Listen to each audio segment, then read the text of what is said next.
Hello friends, today I'm going to show you a quick review on my phone, which is 𝘂𝗵𝗃𝗲 Video, we're gonna talk about 𝘂𝗵cie. Hello friends, it's 𝘂𝗵cie and I'm back with a new video. So, as you already know from the topic in this video, we are going to unboxing of this headphone. Video, I'm going to show you how to change the password. Consider buying this phone in Nepal under the price limit of 30,000. We are already halfway through the year 2018. Hello friends, it's me, 𝘂𝗵cie, and back with a new video. 𝘂𝗵cie, the PS Unknown Battleground is getting popular day by day as soon as it came to the mobile platform. This video we have Redmi Note 9 with us. So today in the house we have Mi Note 10 Lite with us. आज हामी यसको gaming परफर्मेन्सको बारेमा कुरा गर्न गइरहेका छौं। यो भिडियोमा चाहिँ हामी Samsung Galaxy A20s को फुल रिभ्यु गर्न गइरहेका छौं। Hello friends, it's me 𝘂𝗵cie र आज हामी 𝘂𝗵cie को Redmi Note 9 Pro Max र म आज हजुरसँग अझै एउटा फोनको रिभ्यु लिएर आइसकेको छु र इनिशियल इम्प्रेसन सेयर गर्न गइरहेका छौं।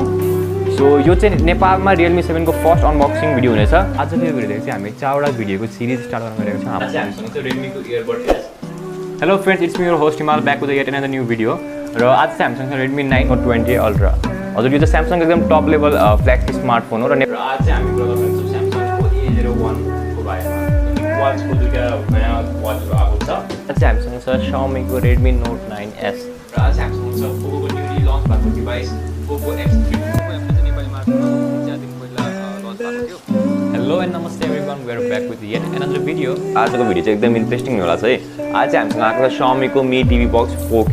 Realme चाहिँ यो फोन नेपालमा लगभग 2 हप्ता पहिला लन्च गरेको थियो। 10 दिन जति भइसक्यो मोटो G9 प्लेलाई as a primary device use गरेको। Samsung को यो इयरको चाहिँ one of the best launch हुनेवाला। यसको प्राइस चाहिँ हजुरलाई नेपालमा 1,10,000 पर्न जान्छ र जुन हेर्नुहुन्छ हामीसँग दराजको टन्ने पार्सलहरु आएको छ र एप्पल को एयरपोड्स र कम्पेयर गर्न Samsungले लन्च गरेको हो। फरवर्डिङले चाहिँ यसलाई mainly 5G internet 5G offer भन्दै 𝘃𝗶𝗱𝗮𝗃 headphones. On that note, without any further delay, let's get started. Today हामी क्विकली यसको अनबक्सिङ गरेर पक कन्टेन्ट हेर्नेछौँ र यसको हल्का पिछिलो ओभरभ्यू म हजुरलाई दिनेछु। आजको एउटा ब्रेकिङ न्यूज चाहिँ के छ भने CG टेलिकमले आफ्नै इन्टरनेट सर्भिस नेपालमा लन्च गरिसकेको छ।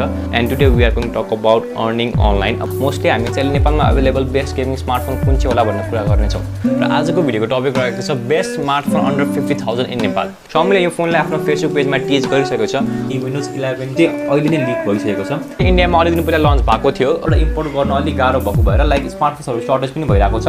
हो स्पिकर भइहाल्यो, हल्का भारी नै छ, यो 750 ग्रामको छ लगभग। Hello everyone, it's me 𝘂𝗵cie back with yet another new video and this is Mi Band 6 र म चाहिँ लगभग 7 देखि 10 दिन भएर यो डिभाइस चलाउन थालेको। LCD हो भन्दैमा अब त्यति नराम्रो छ भन्नु चाहिँ मिल्दैन।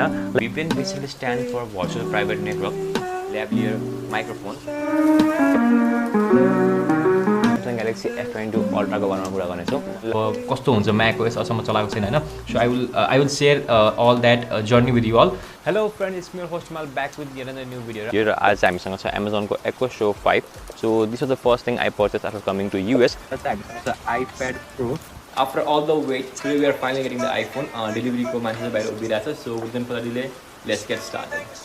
Subscribe our channel for free and also pressing the bell icon to get notified every time we upload a new video.